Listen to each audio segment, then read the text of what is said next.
Alors vous l'avez sûrement vu, il y a une nouvelle interface Facebook. Vous avez peut-être reçu cette invitation pour le nouveau Facebook pour mettre en place cette nouvelle interface sur les ordinateurs. Il y a une mise à jour qui a été faite sur les mobiles il y a quelques semaines. Maintenant, ça passe sur les ordinateurs, c'était prévu. Donc c'est en cours de déploiement sur la France. Donc si vous appuyez sur le bouton Essayer, vous arrivez sur une petite fenêtre comme celle-ci, où c'est écrit bienvenue, blablabla, il vous explique qu'il y a quelques nouveautés, notamment activer le mode sombre, parcourir les publications plus rapidement et des polices plus grandes, etc. Vous faites suivant et vous avez la nouvelle interface et là vous allez voir que ça change complètement. Alors comment fonctionne cette nouvelle interface? Comme vous pouvez le voir, il y a énormément de différences sur la présentation. Elle ressemble beaucoup à l'application mobile. Ici au-dessus, vous avez une grosse importance laissée aux stories. Donc l'importance de publier en stories, elle est là. On a exactement le même menu que sur le téléphone, c'est-à-dire la page d'accueil, les watch, c'est-à-dire les vidéos, le marketplace, les groupes que vous avez. Et ça, c'est le gaming, c'est un nouveau picto qui est apparu pour la mise en place de tout ce qui est jeu. Bon, perso, je peux m'en inspirer beaucoup, l'utiliser beaucoup. Ici, vous avez votre publication et tout le mur d'actualité. Ici, sur la partie gauche, vous avez votre profil, votre Messenger, le gestionnaire de pub si vous en avez, toujours le Messenger, Marketplace et les vidéos. Et ici, les groupes et les pages que vous gérez.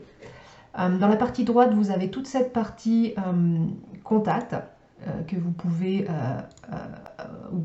changer, mettre du son, des appels, etc. Enfin, vous pouvez mettre certains paramétrages ici qui n'étaient pas tout à fait existants sur l'ancienne.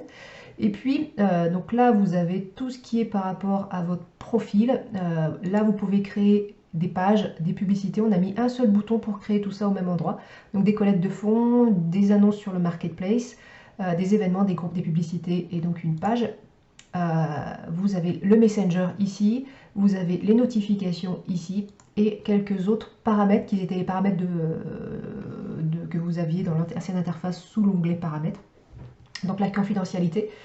Et la nouveauté, c'est ici, c'est le mode sombre si vous voulez passer en mode sombre sur votre profil.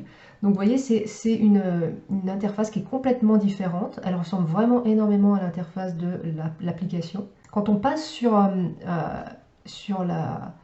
les pages, on a pareil une nouvelle complètement interface de la page qui ressemble pour le coup beaucoup à l'interface des profils avec le bandeau qui paraît tout rikiki sur cette partie-là.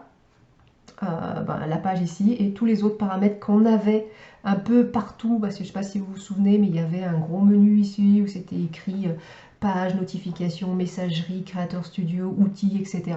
Ils sont tous le menu est passé complètement sur la partie gauche ici pour modifier les avis, les vidéos, les photos, etc. et vos statistiques de page. Tout est là, tout ce menu qui était ici au-dessus avant est passé sur la gauche. Donc une interface toute nouvelle, il faut s'y faire. Moi j'y suis depuis 2 jours et j'ai un peu de mal. Je ne vous cache pas que de temps en temps, je clique sur le bouton ici, passer à la version classique de Facebook. Pourquoi? Parce que je la trouve un petit peu plus lente à l'affichage. Alors je ne sais pas, c'est parce que on a beaucoup de connexions à l'heure actuelle avec le confinement et qu'on a une bande passante qui est plus lente. En tout cas, je trouve qu'elle est beaucoup plus lente à l'affichage, mais peut-être que c'est parce qu'elle est en phase de déploiement, ils vont peut-être débugger tout ça, ou peut-être qu'effectivement c'est parce qu'on est beaucoup sur les lignes, à savoir. En tout cas voilà, c'était la présentation de la nouvelle interface Facebook.